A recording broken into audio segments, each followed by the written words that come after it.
거실벽은 웨인스코팅을 넣고 벽면을 비추는 메이평 조명 3인치짜리 5개, 5W짜리 넣고 싶어요.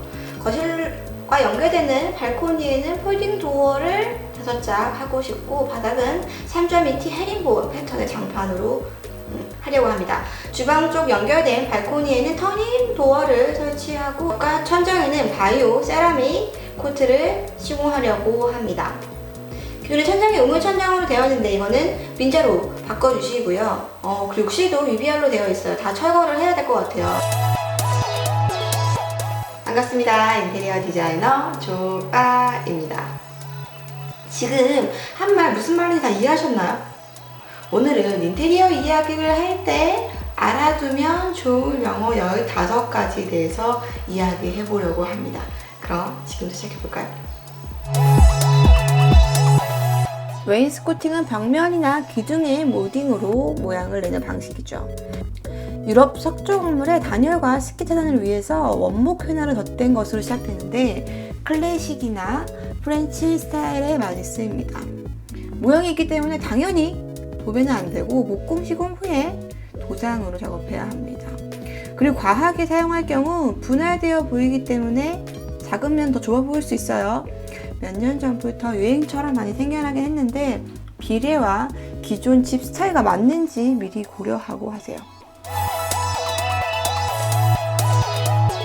밑에 천정은 기존 등박스를 철거 후에 다른 천장과 높이를 맞춰주는 것을 얘기하는 거죠. 깔끔함을 원한다면 여기에 매입등을 넣는다면 굉장히 깔끔하게 되겠죠. 그럼 반대로 우물 천장은 뭘까요? 우물 천장은 정말 우물처럼 그 다른 천장보다 약간 높게 생긴 천장을 얘기합니다. 목공 작업과 전기 작업이 들어가면 간접 조명을 넣을 수 있겠죠. 그리고 돔 천장 얘기하는데, 돔 천장은 화장실에 보통 많이 사용하죠. 돔처럼 약간 라운드진 천장을 얘기하는 건데, 저는 개인적으로 이런 느낌이 별로 안 좋아요. 내력벽은 하중을 지지하는 구조벽으로 철거가 불가능해요. 가끔씩 거실에서 발코니 확장한다고 그 날개벽이 남아있는 경우가 있는데, 그거를 철거할 수 없냐고 하시는 분들이 있어요. 그거 철거하면 찰컹찰컹 됩니다. 그건 집을 무너지게 하는 거예요. 절대로 철거할 수 없어요. 내력벽을 어떻게 구분하는지 아시는 방법은 그 벽을 약간 두드려 보면 알아요. 만약에 두드려 봐서 아프면 콘크리트라는 거죠. 철거할 수 없어요. 반대로 비내력벽은 철거할 수 있겠죠. 두들기면 약간 통통거립니다. 그러면 이거는 철거도 할 수 있고, 어느 부분에 목공으로 세울 수도 있겠죠. 걸레바지는 걸레가 닿는 면이라고 해서 걸레바지라고 합니다. 그리고 걸레가 닿는 면에 그 오염과 훼손을 방지해주는 역할을 가지고 있고, 벽과 바닥의 마감 부분을 깔끔하게 가려주기도 하죠. 그래서 80평이라고 하면 높이가 80cm 평으로 된 모딩을 이야기하는 거예요. 그리고 가끔 걸레바지 꼭 설치해야 돼요 하시는 분들이 있는데, 벽지로 마감할 경우에는 벽지 제일 하단의 마감 부위가 뜰 수도 있고, 그리고 깔끔하게 잘리지도 않아요. 그래서 걸레바지는 꼭 필요하고, 도장으로 할 경우에는 걸레바지 필요 없이 실리콘 마감만 해도 됩니다. 매입등은 조명 전면을 제외한 모든 기구가 구멍을 뚫어 안으로 쏙 집어넣는 형태를 말합니다. 매입등의 경우는 조명에 맞는 타공 사이즈와 기구가 들어가야 하는 최소 높이가 있어요. 천정이 낮은 집의 경우는 조명 갑툭튀 하겠죠. 필요한 사이즈 미리 확인해야 해요. 레일등의 경우는 주방이나 발코니에 많이 설치하는 조명인데요. 쉽게 얘기하자면 기다란 레일이 콘센트 같은 역할을 해줘서 그 안에 원하는 만큼의 등기구를 쉽게 탈부착할 수 있어요. 레일은 기본 일자부터 기역자, T자, C자, 부속만 있으면 다양한 형태로 연결 설치 가능하죠. 펜던트는 줄이 매달려 있는 조명이에요. 식탁이나 거실, 침실 같은 곳에 분위기를 내고 싶을 때 사용합니다. 기존에 한 개만 달려 있었는데 2개, 3개 등으로 여러 개 늘리고 싶다면 플랜지라는 부속을 활용하면 되는데요. 조명에 맞춰 길이와 컬러 선택해주세요. ABS 도어는 문 표면이 PVC로 된 도어를 얘기합니다.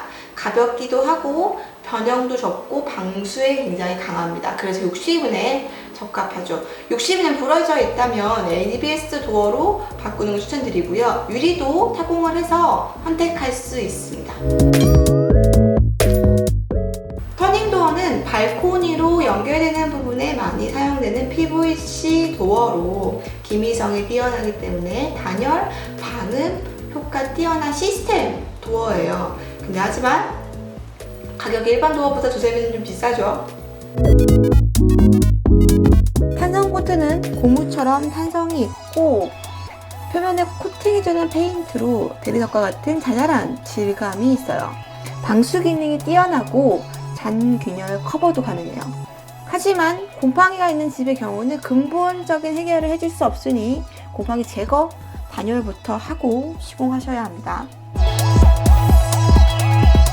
UBR 욕실은 지난번 욕실판도 얘기를 했는데 일체형 조립형 욕실을 이야기합니다. 바닥벽, 천정, 위생도기까지 다 공장에서 대량 생산해서 설치하는 방식을 이야기해요.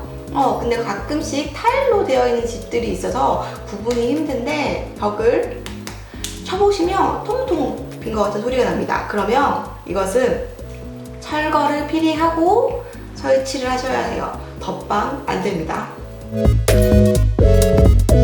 젠다이는 세면기와 변기 뒤에 벽돌을 쌓은 후에 만든 선반인데 슬라이딩 선반장을 설치하고 싶다 그러면 젠다이를 설치해야 세면대를 씻고 머리 들었을 때 부딪히는 참사를 피할 수 있습니다. 위생도기는 설비에 사용된 제품으로 흡수성이 적은 점토로 구워만은 도기를 얘기합니다. 양변기, 세면기, 개수대 같은 것들이 포함되죠. 자주 사용하기 때문에 내구성과 청소가 용이한 제품을 고르는 게 중요해요. 그럼 지금부터는 헷갈리는 인테리어 치수에 대해서 이야기해 볼게요. 해배라는 것은 1m, 1m, 즉 1제곱미터를 얘기하는데 보통 3해배 1평이에요. 타일 그 단위로 많이 얘기를 하거든요. 타일 한 박스에는 보통 1.44해배 정도 됩니다. T는 티크니스의 약자로 두께를 이야기하는 건데요. 보통 미리미리 단위로 나타납니다. 그래서 목재나 유리나 그리고 장판 이런 것들 치수를 나타낼 수 있겠죠. 그래서 보통 2.7T 장판이라고 하면 2.7mm 장판을 이야기하고 MDF 9T라고 하면 MDF 9mm를 이야기합니다. 근데 이게 0.1mm 단위로 다 되어 있는 건 아니고 기성 사이즈가 있어요. 기성 사이즈에서 선택을 하시면 됩니다. 보통 장판 같은 경우에는 더 두꺼우면 쿠션감과 내구성이 좋긴 하겠죠. 자평은 한 자평에 30에 30cm로 보통 유리나 샤시를 나타낼 때 많이 쓰는 치수예요. 예를 들면 유리 사이즈가 150에 110 사이즈로 됐을 때 이걸 자평을 어떻게 계산을 하냐면 150 나누기 30 그럼 5죠. 110 나누기 30 하면은 3.66? 3.66? 되나? 그러면 3.66을 곱하는 게 아니라 무조건 4자로 올림을 해줘야 돼요. 그래서 5 곱하기 4로 해서 20평이 됩니다. 다음은 한자를 얘기하는데요. 한자는 가로 우선 30cm를 나타냅니다. 보통 싱크대나 붙박이장 같은 경우에 많이 나타내죠. 가구의 경우는 높이가 2,400 이내로 되어 있고 폭은 600 이내로 되어 있죠. 더 큰 경우도 있지만 그래도 보통 그 규격 사이즈가 있기 때문에 가로로 비용을 많이 매겨요. 이렇게 30cm를 나누는 이유는 가구를 만드는 소재, 즉 PV나 MDF가 48 사이즈, 그러니까 1220에 2440으로 30cm 단위로 나눠서 끊어 쓸 수 있기 때문에 이렇게 많이 나누거든요. 그래서 가구를 30cm 단위 이내로 가구 사이즈를 정하시는 게 더 합리적이겠죠. 어떠세요? 인테리어 용어 이해하시는데 더 도움 되셨나요?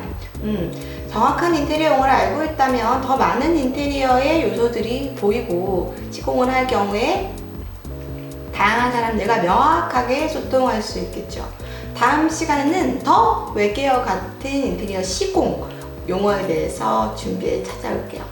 소통, 질문, 댓글 언제나 환영합니다. 구독과 좋아요는 언제나 저 신나게 만드는 거 아시죠? 우리 또 만나요. 안녕!